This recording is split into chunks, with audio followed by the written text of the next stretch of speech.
at sibuyas. Kasama ang egg yolk, i-mix na po natin lahat ng mga ingredients. Haluin na mabuti hanggang matunaw ang egg yolk at saka yung harina. Lagyan ng kaunting asukal at saka asin at haluin ng mabuti. Kayo na pong bahala sa timpla.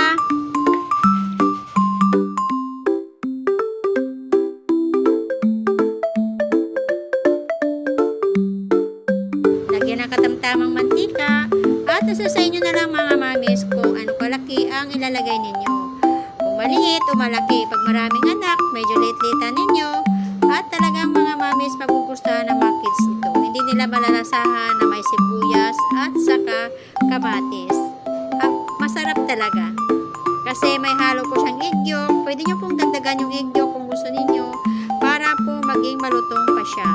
At saka take note mga mamis, malinamnam ang lasa nito.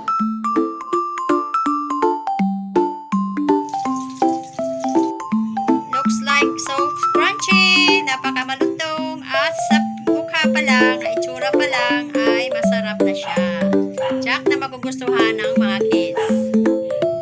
At pag nagprito kayo mga mamis na medyo maitim na yung mantika at ating pong papalitan para kasi pagka yung maitim na yung mantika at bumubula-bula na, parang hindi na po siya masarap.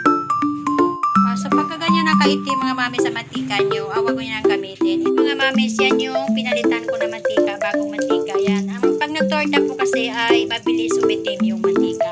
Huwag po tayo magtipid mga mamis.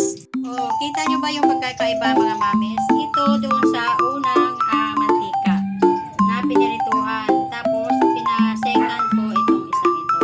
So medyo maitim na po siya. So how much more po kung atin pa siyang ipiprito ulit doon sa maitim na mantika? Di po ba hindi siya maganda? Kaya huwag po tayo magtipid mga mamis pag tayo nagluto. Basta para sa ating kalusugan. Dahil health is wealth. Ang papipiliin, panalo ka na mati, pwede mo pa kong alipin. Ikaw lamang ang laging nasa panaginip ko.